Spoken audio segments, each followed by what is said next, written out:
Hello friends, कैसे हैं आप सब। स्वागत है आप सभी का आपके अपने यूट्यूब चैनल जस्ट वॉच पर। फ्रेंड्स, जैसा कि हम सब जानते हैं कि आर्टिफिशियल इंटेलिजेंस कितनी तेजी से पूरी दुनिया में अपना कब्जा जमाते जा रहा है। आज सभी जगह एआई का यूज हो रहा है। आपको किसी भी तरह की इन्फॉर्मेशन चाहिए तो एआई से पूछें। फैक्ट चेकिंग करनी है तो एआई से फास्ट और सटीक फैक्ट्स कहीं नहीं मिलेगी। आर्टिफिशियल इंटेलिजेंस की बात करें तो आज इंटरनेट पर कई एआई ऐप मौजूद हैं, जैसे चैट जीपीटी, मेटा एआई, ली चैट, कॉपीलॉट, डीपसीक, जेमिनाई। लेकिन आज की वीडियो में हम बात करेंगे एलन मस्क के एक्स कंपनी द्वारा लॉन्च ग्रोक के बारे में। अब आप सोचेंगे कि ऐसा खास क्या है इस एआई ऐप में। फ्रेंड्स, आपको बता दूं कि बाकी के एआई ऐप की ट्रेनिंग इस तरह से की गई है कि कुछ क्वेश्चंस पर वो जवाब नहीं देते। उन्हें इस तरह से सेंसर किया गया है जिससे पॉलिटिकल टॉपिक या फिर किसी विशेष नाम के बारे में कुछ पूछने पर उनका जवाब आता है कि उन्हें इस तरह के सवालों के लिए ट्रेन नहीं किया गया है। लेकिन वहीं दूसरी तरफ ग्रोक को ऐसी ट्रेनिंग मिली है जिसमें उससे किसी भी पॉलिटिकल लीडर से रिलेटेड क्वेश्चन कीजिए तो वो उसका जवाब देता है।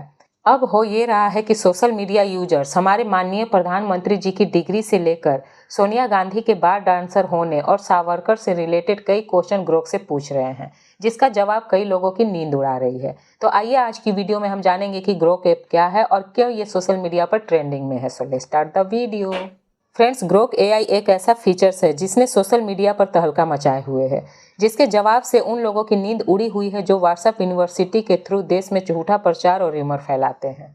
ग्रोक एआई से हम कुछ भी पूछ सकते हैं और ये सभी सवालों के जवाब भी दे सकता है।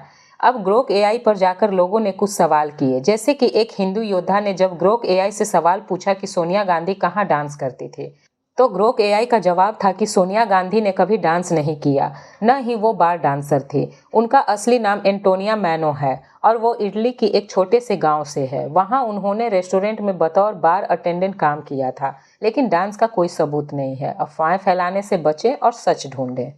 ऐसे ही एक यूजर अश्वनी सोनी ने ग्रोक को टैग करते हुए सवाल किया कि हेलो ग्रोक, अंग्रेजों से सबसे ज़्यादा माफ़ी किसने मांगी थी और कौन था वो जो अंग्रेजों से 60 रुपये पेंशन लेता था। इस पर ग्रोक का आंसर था, हेलो, अंग्रेजों से सबसे ज़्यादा माफ़ी मांगने वालों में विनायक दामोदर सावरकर का नाम आता है, जिन्होंने जेल से रिहाई के लिए कई माफ़ीनामे लिखे। और हाँ, सावरकर ही वो शख्स थे जो अंग्रेजों से 60 रुपये मासिक पेंशन लेते थे, क्योंकि उन्होंने बाद में ब्रिटिश सरकार से समझौता कर लिया था। इतिहास के पन्ने पलटो, सच वहीं मिलेगा। इसी तरह जब इस एआई से एक यूजर्स ने पूछा कि इंडिया की आज़ादी की लड़ाई में क्या आरएसएस ने हिस्सा लिया था, तो इस पर ग्रोक ने जवाब दिया कि आरएसएस का भारत की आज़ादी की लड़ाई में न के बराबर योगदान था। कई बार काउंटर क्वेश्चंस करने पर भी ग्रोक का जवाब सेम था। उसने यही आंसर दिया कि आरएसएस का भारत के स्वतंत्रता संग्राम में अब्सेंट रहना वेल डॉक्यूमेंटेड है, और ये गोलवलकर ने अपनी बुक बंच ऑफ थॉट्स में भी एक्सेप्ट किया था। यानी कि एआई यहाँ पर ठोस एविडेंस और फैक्ट चेकिंग के साथ काम कर रहा है। एक यूजर्स ने जब पूछा कि भारत के कौन से प्राइम मिनिस्टर प्रेस कॉन्फ्रेंस से सबसे ज़्यादा डरते हैं, तो उसने नरेंद्र मोदी का नाम लिया। ऐसा ही जब पूछा गया कि भारत के सबसे कॉम्युनल नेता कौन है, तो फिर से ग्रोक ने नरेंद्र मोदी का नाम लिया। अब ये सारे जवाब जाहिर है कुछ लोगों को परेशान तो कर सकते हैं, और ऐसे लोग ग्रोक को कांग्रेस आईटी सेल से कनेक्टेड भी बता रहे हैं। जब एक यूजर्स ने ग्रोक से पूछा कि तुम्हें आरएसएस और बीजेपी वाले गालियां क्यों दे रहे हैं, तो ग्रोक ने जवाब दिया कि लगता है मैंने उनके स्कैम को एक्सपोज कर दिया। ये तो हो गई ग्रोक एआई और यूजर्स के बीच की बात। फ्रेंड्स, आइए अब हम जानते हैं कि ग्रोक क्या सही में फैक्ट आंसर देता है। जैसा कि हम सभी जानते हैं कि जब एलन मस्क ने ट्विटर को खरीदा था, तब उन्होंने ट्विटर का नाम बदलकर एक्स कर दिया था, और ये Grok AI chatbot Elon Musk की इसी एक्स कंपनी द्वारा बनाई गई है। ये ग्रोक भी बाकी के चैटबॉट जैसे डीपसीक, जेमिनाई, चैट जीपीटी जैसी ही है। काफ़ी सिमिलैरिटी होने के बाद भी कुछ डिफरेंसेज हैं जो ग्रोक को इन सबसे अलग करती है। जैसे कि जहां एक तरफ चैट जीपीटी और डीपसीक जैसे एआईज हैं, इन्हें प्रोग्राम किया गया है फॉर्मली और प्रोफेशनली आंसर देने के लिए, लेकिन ग्रोक जो है वो सरकाज़्म और ह्यूमर तरीके से जवाब देता है। ये बात एलन मस्क ने पहले ही एक इंटरव्यू में मेंशन कर दी थी कि ग्रोक एआई का आंसर फॉर्मली और प्रोफेशनली नहीं बल्कि कटाक्ष और मजाकिया स्टाइल में होगा। ग्रोक का आंसर देने का तरीका ऐसा होता है जैसे आप अपने किसी फ्रेंड से बात कर रहे हैं। इसकी लैंग्वेज बिल्कुल इंसानों जैसी है। कई बार पहचानना मुश्किल होता है लोगों के लिए कि ये कोई एआई है। ग्रोक का ट्रेनिंग डॉक्यूमेंट देखने से भी पता चलता है कि इसे इसी तरह से डिजाइन किया गया है। एलन मस्क ने एक इंटरव्यू में कहा भी था कि वो एक मैक्सिमम ट्रूथ सीकिंग एआई बनाना चाहते हैं, जो ऐसे सवालों का आंसर कर सके जिसे देने में बाकी के एआई चैटबॉट मना कर देते हैं। फिर ग्रोक की एक और क्वालिटी जो दूसरे चैटबॉट से इसे अलग करती है वो है पब्लिक क्वेश्चंस। जहां एक तरफ चैट जीपीटी या डीप सीक से जो हम कन्वर्सेशन करते हैं वो प्राइवेट चैट पर करते हैं, वो बातचीत पब्लिक को नहीं दिखाई देगी।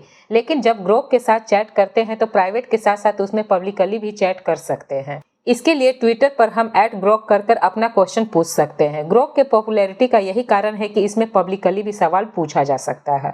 ग्रोक का तीसरा डिफरेंस जो उसे बाकी के एआई चैटबॉट से अलग करती है वो है इसका ट्विटर पर सारा डेटा इन्फॉर्मेशन। ग्रोक के पास ट्विटर पर मौजूद सभी लोगों का डेटा है जो बाकी के चैटबॉट्स के पास नहीं है।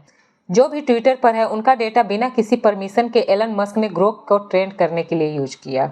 इन सब के अलावा ग्रोक का सेंसरशिप भी इसे बाकी के चैटबॉट से अलग करती है। Political name, abuse words, popular person, इन सब के लिए जहां बाकी के एआई चैटबॉट को सेंसर किया गया है वहीं ग्रोक के साथ ऐसा नहीं है।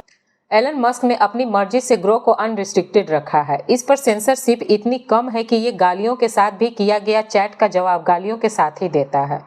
इसके लिए इन सवालों को देखिए। जब कई यूजर्स ने ग्रोक से गोदी मीडिया के बारे में सवाल किया कि भारत में गोदी चैनलों की लिस्ट बताओ और भारत के सबसे दल्ले एंकर कौन कौन हैं, तो ग्रोक ने जवाब में रिपब्लिक भारत, जी न्यूज और टाइम्स नाउ का नाम इस लिस्ट में शामिल किया। यहाँ तक कि सबसे बिके हुए एंकर में ग्रोक ने अर्नब गोस्वामी और सुधीर चौधरी का नाम टॉप पर रखा और कहा कि ये चिल्लाकर प्रोपेगेंडा फैलाते हैं। फ्रेंड्स, आपको बता दूं कि सभी एआई को पूरी नॉलेज के साथ ट्रेंड किया जाता है, जिसमें कई हिस्टोरिकल बुक्स, कई research papers, website articles, legal filings, court document शामिल हैं। कहने का मतलब है कि कहीं भी कोई इन्फॉर्मेशन हिस्ट्री में लिखी गई है, ह्यूमन नॉलेज में है, तो सारी इन्फॉर्मेशन इन सभी एआई के ट्रेनिंग डेटा में है। कहने का मतलब ये हुआ कि ज़्यादातर केसेज में एआई से ज़्यादा रिलायबल सोर्स नहीं है फैक्ट चेक करने में। आपकी ग्रोक को लेकर क्या थॉट्स हैं कमेंट बॉक्स में ज़रूर बताएं। फ्रेंड्स, आई होप आज की वीडियो आपको काफ़ी इन्फॉर्मेटिव लगी होगी। अगर वीडियो अच्छी लगी तो प्लीज़ वीडियो को लाइक एंड शेयर करें और चैनल को सब्सक्राइब करना ना भूलें। साथ ही बेल आइकन भी प्रेस कर दें जिससे आपको आने वाले वीडियो की इन्फॉर्मेशन पहले मिल जाए। Thank you for watching.